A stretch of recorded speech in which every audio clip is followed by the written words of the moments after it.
Hello guys, welcome to Royal Potter Cakes YouTube channel. This is our very first long vlog. We've been doing shorts since January and here we are. This is the making of Kate and Haron's traditional wedding cake. From scratch to decorating to delivery and setup, cake cutting and all that. I hope you guys stay to the end of this video.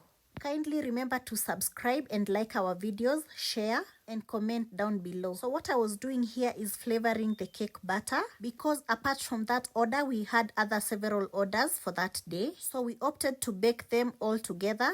Ndio tubaki na decorating the cakes only. As you can see, I'm heating the cake tins against the worktop because I want to eliminate the air. And this is some of our work that we have done recently. We post regularly on Instagram and TikTok. And we hope to be consistent here on YouTube as well. So we have cake slices on daily basis. We have cupcakes, we have graduation and wedding cakes, and we do birthday cakes on a daily basis. So now back to Kate and Haron's cake. They had chosen 3 flavors, orange and vanilla and marble. So for the orange, I decided to do 2 types, the colored orange and the clear orange. And I used 8-inch cake tins for the bottom tier, which had both orange flavors. After flavoring the batter and putting it in the tins, I put them in the oven. And as you can tell, it was a busy weekend because we had both oven decks full of cakes and cupcakes. So this is the inside of the oven as the cakes were baking. They were not ready yet. They raised so well and they had flat tops. All I was waiting is for them to brown. And if you have noticed, we also marked the tin so that we don't confuse the orders. Now the cakes were ready and it was time to take them out of the oven. And this is how I do it. I normally use a skewer to test the cake if it's ready. Then after taking it out of the oven straight, I shake it a little bit to make sure that it doesn't get stuck on the tin. And then I put them aside for a few minutes to cool down. If I'm covering the cakes with fondant, I take the cakes out of the tins after like 10 minutes. Then I cover them with cling film and make sure that I refrigerate them. But mostly I put them in the freezer, not the fridge. And here's the outcome after the cakes were baked. They came out so beautiful. As you can see, we have variety of flavors. We have vanilla, we have orange, a clear one, and orange in color. Then we have marble, all the flavors that the bride chose. After refrigerating the cake layers on the same day, I decided to color my fondant because one of the colors on the cake was navy blue. And I'll admit I didn't make this fondant. I bought it and it was very nice quality. I loved working with it.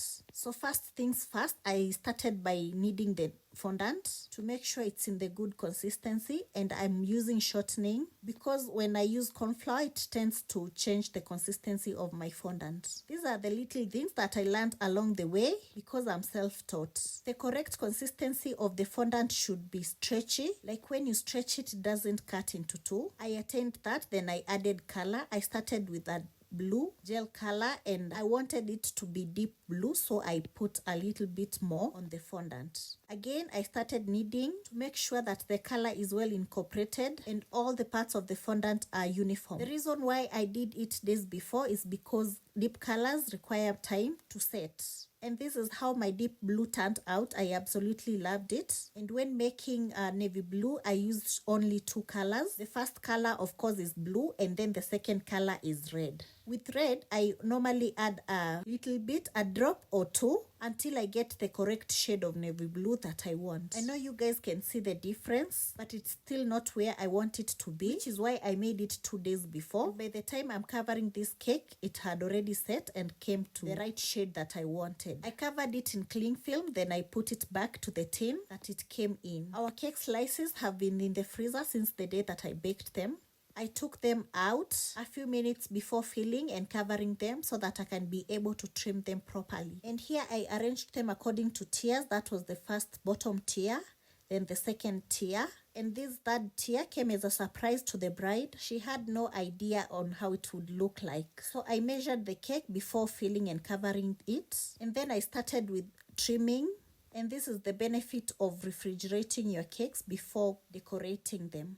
It reduces the mess that I would have made here in the kitchen if the cakes were fresh from the oven. When trimming, I normally make sure that the cakes are level so that I can end up with straight tiers and the cake isinisumbue sana. So I did that with all the cake layers that you have just seen.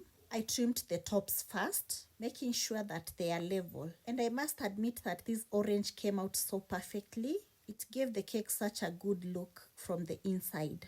I then filled it with cream. I put it aside and now on to the next tier, which is the middle tier. And this one was marble flavored. I did the same, trimmed and filled it with cream in between the layers.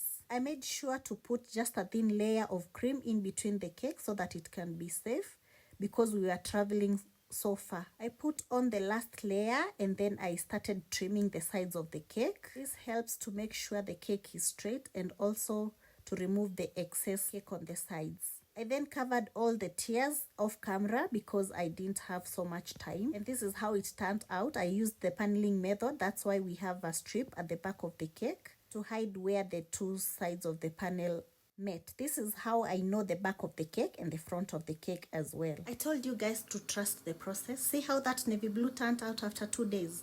It's very visible. It looks navy kabisa. And there are our 3 tiers. The small one nilimake ikae kama kiondo because it's a traditional wedding. Initially the bride wanted a kiondo cake, then she changed her mind to 2-tiered cake and something to show that it's a traditional wedding cake on top. I totally had creative control. I could have done a pot or a gourd or something of that sort, but I decided to do a kiondo, and for that matter a very bright kiondo so that it can complement the navy and the white colors. And you guys, before you see this one, I want to tell you that I got surprised when I arrived at the venue and the decor, it matched my tiny kiondo. You guys, I was so lucky and I was so happy to find out that the decor matched my kiondo. What you just saw me doing there, I applied water with a small brush around the kiondo. Ndio ishikilie hiyo white strip. And the white strip, I'm doing them to separate the different parts of the kiondo. Because at the end, inafaa ikae kama iko hand sewn.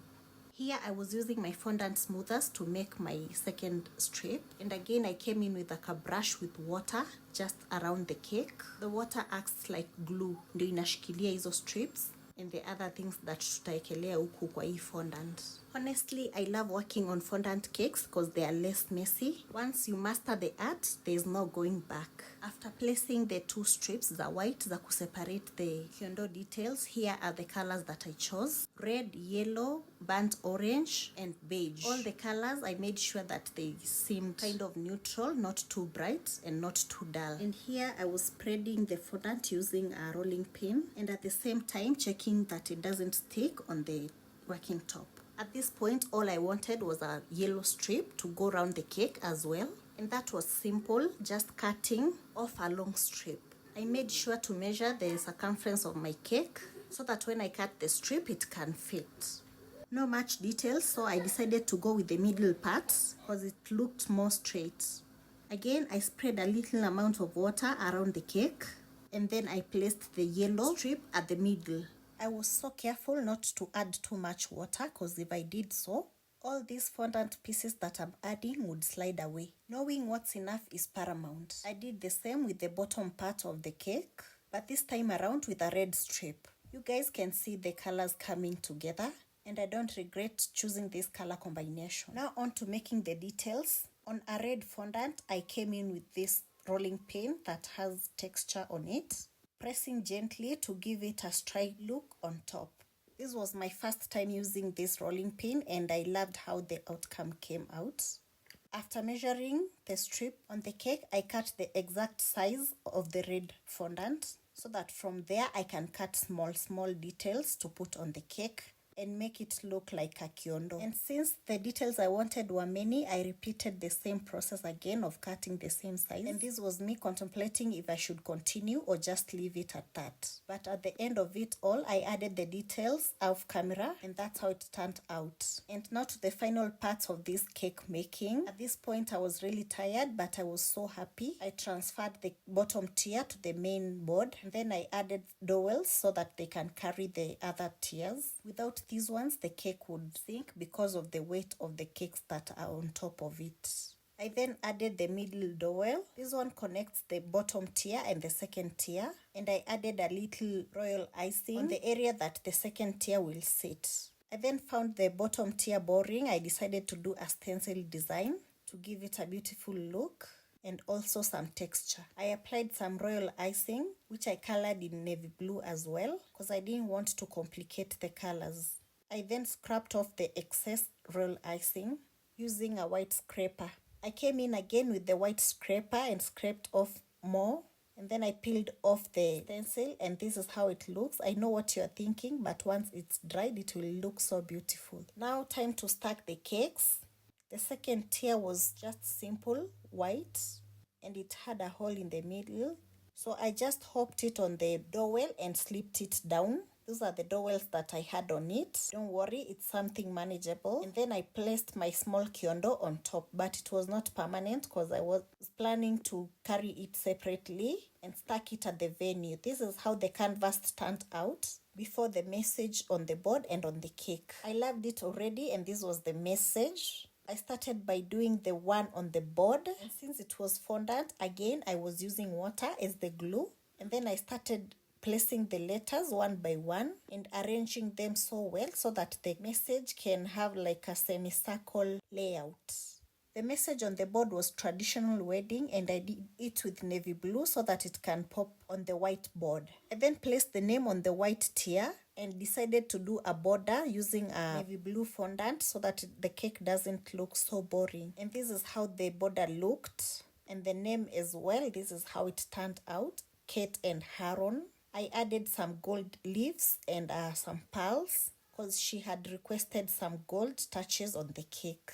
This is how this cake turned out, and I was absolutely happy. She wasn't around, so I sent her pictures and she loved it. I then packed everything that I would need for the delivery and setup of the cake in this box here. That is a light turntable in case I wanted to fix the cake, a cake knife and 2 small palette knives, and a gold cake stand because she chose gold, a pair of disposable gloves, a gold wine holder, and I also packed a packet of serviettes and a packet of wipes. This was the next morning, now the day of delivery.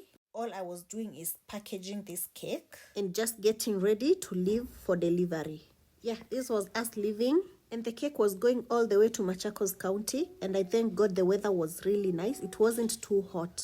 So I wasn't worried about the cake melting, especially the cream in between the layers. When I'm delivering a cake, I always have so many worries, especially kama ni ushago. I don't know how rough the roads are, and believe me, I've delivered more than 6 cakes ushago, hizi kubwa kubwa, but sijaizoea hadi leo. So this is how the setup looked with our beautiful gold stands. The cake stood beautifully tall in the middle of the event. And this is what I mean nikisema I found that kiondo ilikuwa ina match na the decor. Unaona hizo tents vile zimewekwa hizo vitambaa zinafanana na ako ka kiondo kangu. Hii sasa ndio inaitwa things aligning to your favor. The bride prayed for the cake, and now it was cake cutting time, and as the cake vendor, I'm always near niwasaidie with what to do and anything that they might need. And if there's anything that I am always keen on is the facial expressions after I've tasted the cake. My eyes don't move until I'm assured they loved it. Here is my second task of my job. I help in serving the cake and making sure that almost everyone in the event gets a piece. So kazi ya kukatakata and giving it out inakuwaga yangu, mostly kwa weddings. But if you have another event umenunua cake na nimekuja kuset up, I'll still do the job. This went on so smoothly. I couldn't believe that hii keki tumeikatakata na imetoshea every single person. We even managed to keep aside a bigger piece for the bride and the groom wakule baadaye, cause hapa hawakulagi. They just taste and that's it. And you guys, in a few minutes, the beautiful cake we had ilikuwa chini yote and people enjoyed. It was looking so good from the inside na pia ilikuwa inaonja tamu sana. We traveled back to Nairobi happy and satisfied with the client's feedback. One advice I leave with you guys, try attending event ya Wakamba. You guys will go home so happy. I didn't even feel like I was a service provider in this event.